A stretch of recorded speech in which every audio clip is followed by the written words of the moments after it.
Non plus, ça n'est pas affligeant, je ne pleure pas. Qu'est-ce que j'ai réussi? On ne réussit jamais que par rapport à ce qu'on... Sur l'île lointaine des Marquises, au milieu du Pacifique, Jacques Brel avait trouvé refuge. Là, le tumulte des applaudissements et des projecteurs n'était plus qu'un écho effacé par le bruit des vagues et le souffle du vent marin.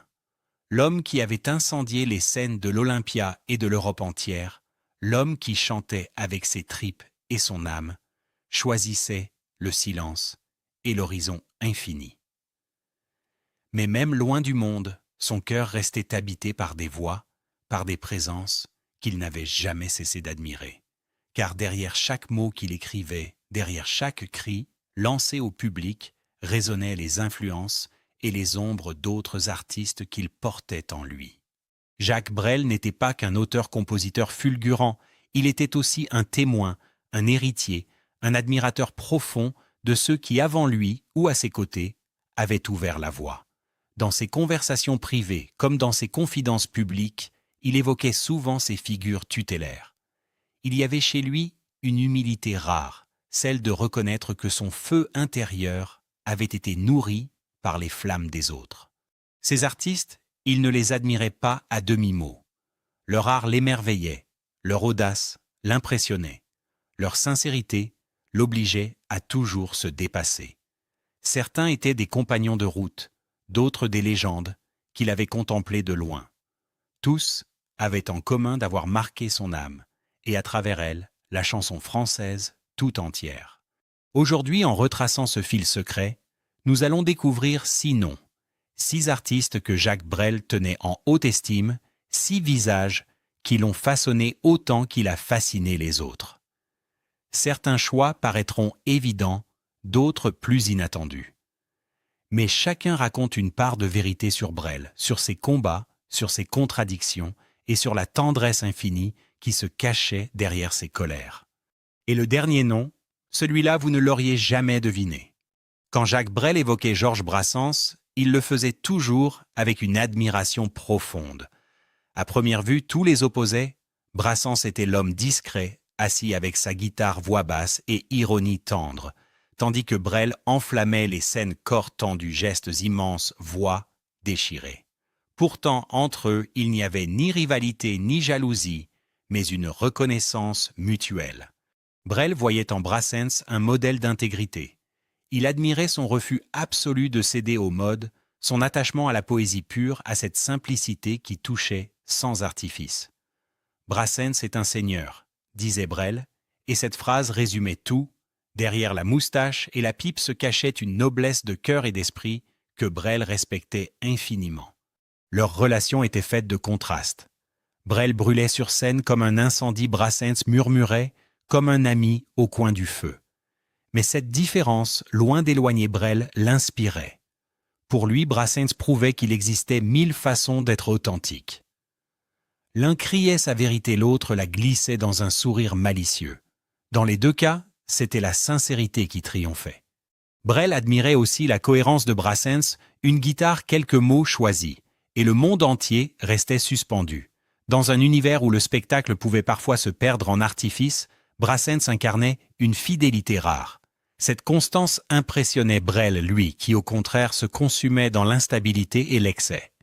Placer Brassens parmi les artistes qu'il respectait le plus, c'était pour Brel une manière d'affirmer son propre credo seul contre l'honnêteté artistique.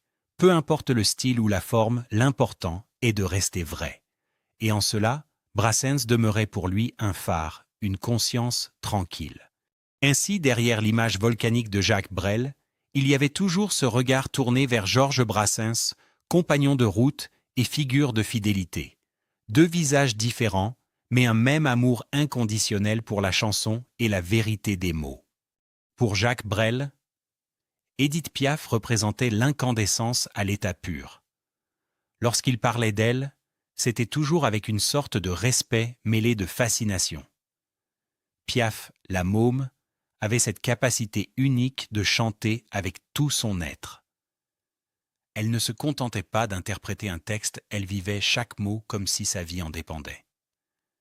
C'était cette intensité, cette vérité brute que Brel admirait par-dessus tout. Leur parcours semblait se croiser dans une même logique de destin tragique et flamboyant. Comme Brel Piaf brûlait les étapes vivant, vite intensément, sans jamais calculer. Elle avait connu la pauvreté, la rue, les blessures du cœur et du corps, et elle transmettait tout cela dans sa voix éraillée. Brel voyait en elle une artiste qui n'avait jamais triché, une femme qui avait transformé ses douleurs en hymnes universels. Sur scène, Piaf hypnotisait le public. Elle pouvait rester immobile, bras serrés contre elle, et pourtant remplir la salle entière d'une émotion qui foudroyait. Brel, de son côté, bougeait sans cesse, projetant son corps en avant, mais il reconnaissait que Piaf obtenait le même effet par la seule force de sa voix et de sa présence.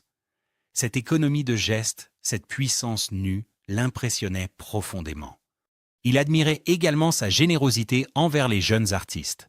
Piaf avait tendu la main à de nombreux chanteurs en devenir et Brel savait qu'elle avait contribué à façonner une génération entière. Elle avait ouvert des portes, encouragé les timides, poussé les talentueux vers la lumière. Brel, qui connaissait les doutes et la solitude des débuts, ne pouvait qu'admirer cette capacité à offrir aux autres la chance qu'elle-même avait dû arracher. Au-delà de l'artiste, Brel respectait chez Piaf l'incarnation de la chanson française dans ce qu'elle avait de plus universel, la vérité des émotions. Piaf n'avait pas besoin de décors grandioses ni de mise en scène compliquée. Sa voix suffisait. Et c'était précisément cette authenticité que Brel cherchait lui aussi dans son propre art, dire l'essentiel sans détour. Placer Édith Piaf parmi les figures qu'il admirait le plus, c'était pour Brel reconnaître en elle une sœur d'âme. Tous deux portaient en eux la fragilité de l'existence, mais aussi la force de la transformer en art immortel. Pour Brel, Piaf n'était pas seulement une chanteuse, elle était le cœur battant de la chanson française. Dans l'univers de Jacques Brel, Barbara occupait une place particulière. Elle n'était pas seulement une collègue de scène, mais une âme sœur artistique. Surnommée la Dame en Noir. Barbara chantait ses blessures et ses silences avec une intensité feutrée qui fascinait Brel. Là où lui explosait comme un volcan, elle se consumait comme une flamme discrète, et c'est précisément cette retenue habitée qu'il admirait. Leurs chemins se sont souvent croisés dans les coulisses du métier, et une complicité subtile s'était installée. Brel voyait en Barbara une femme d'une sincérité absolue qui ne cherchait jamais l'effet gratuit. Sa voix fragile mais pénétrante portait une vérité qui bouleversait. Chaque chanson de Barbara ressemblait à une confession murmurée au creux de l'oreille, et Brel, qui aimait hurler ses vérités au monde, reconnaissait là une autre voix tout aussi légitime et puissante. Ce qui le touchait particulièrement, c'était la manière dont Barbara transformait la solitude en art. Elle en faisait une matière poétique, un espace intime partagé avec le public. Pour Brel, qui connaissait lui aussi l'angoisse des nuits blanches et l'écho du vide intérieur, cette démarche était admirable. Il se sentait proche d'elle dans cette lutte pour donner un sens à la douleur. Barbara incarnait aussi un courage singulier. Dans un milieu dominé par les hommes, elle s'était imposée par la seule force de son univers, sans jamais renoncer à sa singularité. Cette fidélité à elle-même, cette élégance sombre, inspirait le respect de Brel. Elle prouvait qu'il était possible d'être à la fois vulnérable et indestructible. Dans l'admiration de Brel pour Barbara, il y avait donc plus qu'un respect professionnel, une reconnaissance intime. Il savait que, comme lui, elle avait choisi l'art comme exutoire, comme refuge, comme arme contre le désespoir. Deux trajectoires parallèles, deux cœurs solitaires, mais une même quête d'absolu. En plaçant Barbara parmi les artistes qu'il admirait le plus, Brel rendait hommage à cette sœur d'ombre et de lumière. Et peut-être que dans le silence des marquises, il se souvenait parfois de sa voix grave, comme un murmure venu d'une autre nuit, lui rappelant que l'art véritable naît toujours de la fragilité la plus profonde. Entre Jacques Brel et Charles Aznavour, il y avait une fraternité mêlée d'admiration et de rivalité discrète. Tous deux venaient d'horizons modestes, tous deux avaient dû lutter pour imposer leur voix singulière. Aznavour, avec son phrasé souple et sa silhouette frêle, incarnait la persévérance. Brel, volcanique et impatient, voyait en lui un exemple de ténacité et de réinvention. Ce qui impressionnait Brel chez Aznavour, c'était d'abord sa capacité à durer. Dans un métier impitoyable, où les modes passent vite, Aznavour ne cessait de se renouveler. Il osait des orchestrations inattendues, abordait des thèmes que d'autres n'osaient pas toucher. Brel admirait cette audace tranquille, moins flamboyante que la sienne, mais tout aussi courageuse. Leur style différait profondément. Brel projetait son corps, hurlait ses émotions comme des orages. Aznavour lui susurrait parfois, glissait des nuances infinies dans sa voix. Pourtant, Brel reconnaissait que cette subtilité avait un pouvoir redoutable. Elle pénétrait le cœur en douceur, là où ses propres cris frappaient comme des éclairs. Pour lui, Aznavour représentait l'autre face de la chanson, la délicatesse au service de l'intensité. Il y avait aussi le respect de l'auteur pour l'auteur. Aznavour avait écrit des centaines de chansons, explorant tous les registres, l'amour, l'exil, le temps qui passe. Brel, qui soignait chaque mot comme une arme ou une caresse, voyait en lui un véritable artisan du verbe. Leur art reposait sur la même conviction, les mots, lorsqu'ils sont justes, peuvent bouleverser des générations. Dans le regard de Brel, Aznavour symbolisait également la force du travail acharné. Rien n'avait été facile pour lui. Sa voix fut longtemps critiquée, son physique jugé ingrat. Mais par la volonté, il avait conquis le monde. Brel, qui se consumait vite et refusait parfois les compromis, admirait cette endurance qui lui faisait défaut. Placer Aznavour parmi ses grandes admirations, c'était pour Brel reconnaître que la chanson ne se limite pas à une explosion de passion. Elle peut aussi être une longue marche patiente et obstinée. Et dans cette marche, Aznavour avait ouvert un chemin que beaucoup suivraient après lui. Ainsi, entre l'éclair Brel et la flamme Aznavour, se dessine une complicité silencieuse. Deux artistes différents, mais un même désir, dire la vérité de l'âme humaine, chacun à sa manière. Dans la constellation des chanteurs-poètes, Jacques Brel regardait Léo Ferré avec un mélange d'admiration et de vertige. Ferré était l'anarchiste flamboyant, le démiurge, qui transformait la chanson en manifeste. Là où Brel projetait ses passions intimes, Ferré portait la révolte du monde entier. Et c'est précisément cette liberté intransigeante que Brel respectait tant. Ferré ne chantait pas seulement l'amour ou la douleur, il clamait la révolte contre l'injustice, l'ennui, la résignation. Ses chansons, souvent longues, lyriques, étaient comme des poèmes mis en musique, des cris contre l'ordre établi. Brel, qui aimait le théâtre des sentiments humains, admirait cette capacité à élever la chanson à un niveau presque politique, métaphysique. Pour lui, Ferré avait donné à la chanson une puissance prophétique. Leur relation faite de respect n'était pas dénuée de distance. Brel savait qu'ils venaient de mondes différents. Ferré cultivait l'image du solitaire rebelle méfiant envers les institutions, les médias, les modes. Mais cette cohérence, cette fidélité à lui-même fascinait Brel. Lui qui avait parfois douté, hésité, voyait en Ferré une incarnation de l'absolu. Ce que Brel admirait surtout, c'était l'exigence de Ferré envers les mots. Chaque vers chez lui résonnait comme une déflagration, chaque phrase était une provocation poétique. Brel se reconnaissait dans cette passion pour la langue, dans ce désir de sculpter les mots jusqu'à leur donner une force brute. Mais là où Brel cherchait l'émotion immédiate, Ferré cherchait l'éternité du verbe. Deux chemins différents, mais une même intensité. Ferré représentait pour Brel une forme de courage artistique. Il ne cherchait ni l'approbation, ni la popularité facile. Il allait au bout de sa vision, même si cela signifiait rester en marge.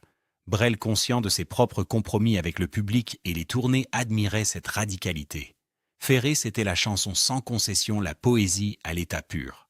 En inscrivant Léo Ferré parmi les artistes qu'il admirait le plus, Brel reconnaissait une vérité essentielle, l'art ne doit pas flatter, il doit bousculer. Ferré incarnait ce rôle d'éveilleur, celui qui, par ses mots et sa voix, rappelait aux hommes qu'ils pouvaient être libres. Et pour Brel, qui cherchait lui aussi à libérer les émotions enfouies, cette mission avait quelque chose de sacré. À première vue, voir Jacques Brel admirer Maurice Chevalier peut surprendre. Tout semblait les opposer. Chevalier était l'incarnation du music hall léger, du sourire charmeur sous le canotier, alors que Brel se consumait dans des textes âpres, et passionné. Mais c'est précisément cette différence qui éveillait chez Brel un profond respect. Maurice Chevalier représentait pour lui la figure du patriarche, celui qui avait porté la chanson française sur les grandes scènes internationales bien avant que Brel-Aznavour ou Piaf ne prennent le relais. Avec sa gouaille et sa décontraction, il avait su séduire le public de Paris, de Londres et d'Hollywood. Brel, qui voyait la scène comme une arène où il fallait donner sa vie, admirait chez Chevalier la facilité apparente, la grâce d'un homme qui transformait chaque geste en spectacle. Ce qu'il respectait avant tout, c'était la longévité et la constance.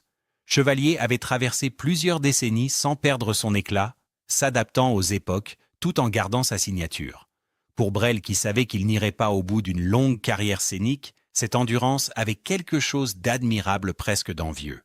Il y avait aussi chez Chevalier une dimension populaire que Brel appréciait.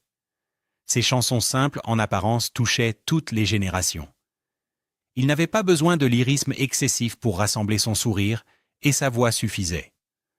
Brel, qui cherchait sans cesse à se dépasser et à bouleverser, voyait en lui l'autre vérité de l'art. Parfois, la légèreté a autant de valeur que la gravité. Enfin, Brel admirait chez Chevalier l'ambassadeur, celui qui, par sa carrière, avait donné à la chanson française une visibilité mondiale. Il avait ouvert une voie, montré qu'un artiste francophone pouvait conquérir les foules au-delà des frontières. Brel savait que, d'une certaine façon, il marchait lui aussi dans les pas de ce pionnier. Placer Maurice Chevalier au sommet de cette liste, c'était pour Jacques Brel un hommage discret mais sincère. Derrière le volcan de ses propres chansons, il reconnaissait en Chevalier un maître d'élégance, un bâtisseur de ponts entre la France et le reste du monde. Et peut-être qu'au fond, Brel admirait chez lui ce qu'il n'avait jamais su être un homme de légèreté, de constance et de sourires indestructibles. Sur l'île des Marquises, Jacques Brel avait choisi le silence. Pourtant, ce silence n'était pas un effacement, mais une résonance. Car dans son cœur, les voix de ceux qui l'admiraient continuaient de chanter. Brassens, le seigneur des mots simples. Piaf, la flamme incandescente. Barbara, l'ombre lumineuse. Aznavour, l'artisan infatigable. Ferré, le prophète rebelle. Et Chevalier, le patriarche souriant. 6 artistes, 6 miroirs dans lesquels Brel avait reconnu une part de lui-même. En les admirant, il révélait aussi sa propre vérité, celle d'un homme qui savait que l'art n'est jamais solitaire. Chaque chanson naît d'un écho, chaque cri se nourrit d'une voix venue d'ailleurs. Brel, que l'on croyait isolé dans son volcan intérieur, n'avait cessé de tendre l'oreille vers les autres. Son admiration était une manière de rendre hommage, mais aussi de transmettre. Il disait en filigrane « Regardez-les, écoutez-les, ce sont eux qui m'ont appris à être moi-même. » Ainsi, son héritage ne se limite pas à ses propres chansons. Il réside aussi dans cette chaîne invisible d'admiration et d'influence qui relie les artistes à travers le temps. Et aujourd'hui encore, lorsque résonne « Ne me quitte pas », on entend derrière la voix de Brel l'écho de Piaf, de Brassens, de Barbara d'Aznavour, de Ferré, de Chevalier. Comme si son chant contenait déjà celui des autres, et que dans cette polyphonie secrète se jouait l'éternité de la chanson française.